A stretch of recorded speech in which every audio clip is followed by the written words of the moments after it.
کے خاطر حضرت سلیمان علیہ السلام کو بھیجا گیا تھا. مفسرین کرام بیان فرماتے ہیں اس سے پہلے جتنی آسمانی کتابیں نازل ہوئی تھی سارے علوم اللہ تعالیٰ نے انہیں عطا فرمائے تھے. میں بتانا چاہتا ہوں, میں آپ سے پوچھنا چاہتا ہوں, اے لوگوں بتاؤ آسمانی کتابوں میں 114 کتابوں میں سب سے معتبر کتاب کون ہے؟ بتائیں جلدی بتائیں. بولو بھائی. قرآن شریف. توریت شریف میں ان کے احبار و رہبان نے مل کر کے رد و بدل کیا. انجیل شریف میں بھی, زبور شریف میں بھی اکثر کتابوں میں رد و بدل کیا, چینجنگ کیا. امیروں کے لیے اور قانون, غریبوں کے لیے اور قانون, یہ ہوتا چلا آیا ہے. گھبراؤ نہیں, یہ ہوتا چلا آیا ہے. اس وقت کے جو علماء تھے, احبار و رہبان, جو یہود و نصارہ میں ان کے قوم میں جو علماء تھے, وہ غریبوں کے خاطر الگ قانون, امیروں کے خاطر الگ قانون, اور آیت بدل دیتے تھے. یہاں تک حضرت آیت بدل دیتے تھے اور بدلنے کے بعد اس کو ادھر سے پلٹ کر کے ادھر بیان کرتے تھے. مگر مجال ہے کسی کی, قرآن پاک کا نزول جب سے ہوا آج تک اس کے کسی نقطے کو, اس کے کسی زبر زیر پیش کو, کسی حرف کو کسی نے بدلا ہو, کوئی بدل نہیں سکتا. اور اگر بدلنے پر آئے تو خود بدل جاتا ہے. ابھی کچھ دن پہلے آپ نے دیکھا, زیادہ نہیں, سال 2 سال گزرے ہیں, اپنے ماتھے کی نگاہوں سے آپ نے دیکھا ہوگا قرآن پاک کے 36 آیتوں کو مٹانے کے خاطر, 36 آیتوں کو نکالنے کے خاطر ایک بندہ نکلا تھا. بولو نکلا تھا کہ نہیں؟ ہاتھ اٹھا کر کے بولو نکلا تھا کہ نہیں؟ نام جانتے ہیں اس کا کہ نہیں جانتے ہیں؟ تب اس کا نام کچھ اور تھا. اب قرآن پاک کے 36 آیتوں کو بدلنے کے لیے نکلا تو قرآن پاک کا اعجاز دیکھو, اللہ نے صفحہ ہستی پر اس کے نام کو چینج کر دیا. آج کا بندہ موجود نہیں.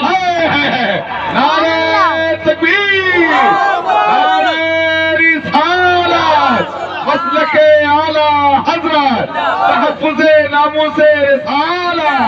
سبحان اللہ, سبحان اللہ. پیغام تاج الشریعہ, پیغام تاج الشریعہ. سبحان اللہ, سبحان اللہ. یہ پیغام ہی میں اپنے پیر و مرشد کا پیغام دے رہا ہوں. بدلے نکلے تھے میاں, میاں نکلے تھے قرآن پاک کے 36 آیتوں کو نکالنے کے لیے.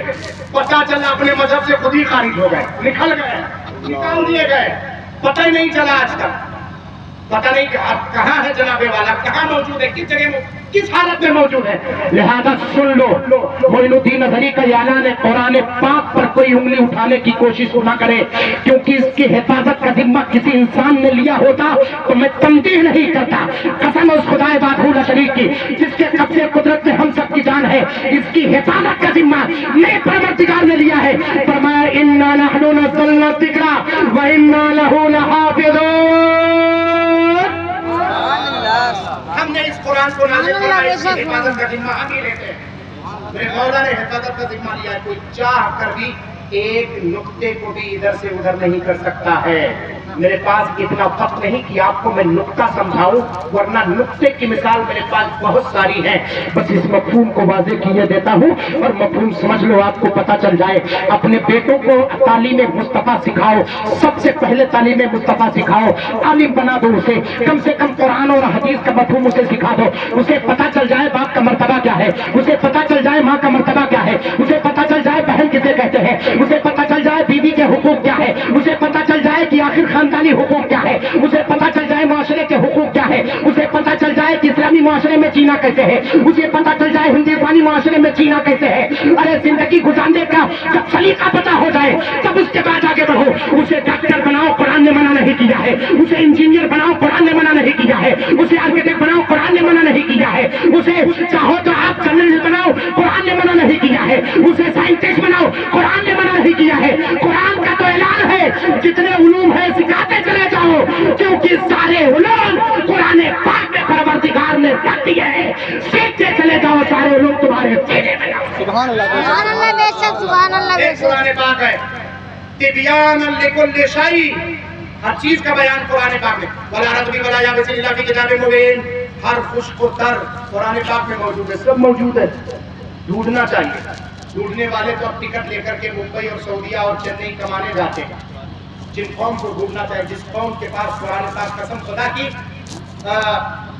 شیخ الازہر کے شیخ الازہر امام الاکبر, اس سے پہلے جو تنتاوی تھے, ان سے پوچھا گیا حضور آپ نے دورہ بہت کیا ہے عالم اسلام کا اور یورپ کا دورہ کیا ہے, آپ بتائیں. آپ نے کیا دیکھا؟ کہا میں یورپ میں گیا تو وہاں اسلام پایا، مسلمان نہیں پایا۔ جملہ خیال کریں، شیخ الازہر کا بیان، ازہر کے سب سے بڑے عالم کا میں بیان پیش کر رہا ہوں۔ کہا میں یورپ میں گیا تو میں وہاں اسلام پایا، مسلمان نہیں پایا۔ کہا آپ عرب میں گئے تو کیا پایا؟ کہا عرب میں گیا تو میں مسلمان دیکھا پر اسلام نہیں پایا۔ تو مسلمان مجھے ملے پر اسلام نہیں ملا۔ یورپ میں گیا تو مجھے اسلام ملا، مسلمان نہیں ملے۔ اس کا مطلب کیا ہے؟ قرآن کو صحیح طریقے سے سیکھنے والوں نے سیکھا ہی نہیں۔ یورپ والوں سے پوچھا یہ بتاؤ تم نے یہ نئی چیزیں جو ایجادات کی ہیں، یہ نئی چیزیں جو ایجاد کی ہیں، آخر اس کا فارمولا کہاں سے لیا ہے؟ جیسے ایروپلین تم نے بنایا، فارمولا کہاں سے لیا ہے؟ یہ موبائل سسٹم جو بنایا ہے، یہ جو نیٹ ورکنگ سسٹم بنایا ہے، اس کا فارمولا کہاں سے لیا ہے؟ بتاؤ تو ذرا سی، کمپیوٹر سسٹم کو کہاں سے لیا ہے؟ یہ نئی نئی چیزیں جو ایجاد کی ہیں، آخر اس کا فارمولا کہاں سے لیا ہے؟ تو بیان کرنے والے سائنٹسٹ نے واضح طور پہ کہا تھا کہ قسم خدا کہ ہم نے کہیں سے نہیں لیا ہے، ہم نے فارمولا قرآن پاک سے لیا ہے، کہیں اور سے نہیں لیا ہے۔ یہ قرآن پاک ہے، اس کو سیکھ کر کے تو ذرا دیکھو۔ سیدنا آصف بن برخیہ کے پاس اتنی طاقت، اتنی قوت اس لیے تھی کہ اللہ کے کلام کا علم ان کے سینے میں موجود تھا۔ پلک جھپکتے ہوئے جب سے بلقیس کو لا کر رکھ دیا تو ایک اچھا اور قرب و زبان سے آج یہ زندہ دل مسلمانوں معین الدین اظہری کے زبان سے پیغام تاج الشریعت سنو، اور وہ یہ پیغام ہے کہ اپنے بچوں کو تعلیم مصطفیٰ سکھاؤ۔ جب اللہ کے اور کتابوں کا سیکھنے کا عالم یہ ہے کہ تخت بلقیس کو پلک جھپکتے ہوئے لے آئے تو جس کے سینے میں اللہ کے مقدس قرآن کا علم ہو، اس کی طاقت کا عالم کیا ہوگا؟ وہ طاقت ایسی ہوگی کہ پروردگار اسے دنیا سے بے نیاز فرماتا ہو۔ ایک کیفیت پیدا ہو جائے گی، وہ دنیا سے بے نیاز ہو جائے گا۔ یہ پاور، سپر پاور کہنے والے قرآن پاک کے سامنے آج بھی سر نگو ہوتے ہیں، اپنے سر کو جھکاتے ہیں۔ قرآن سمجھو تو ذرا صحیح تو آپ کو سمجھ میں آئے گا۔ یہی پیغام حضور سیدی تاج الشریعہ ہے، اپنے ایمان کو بچا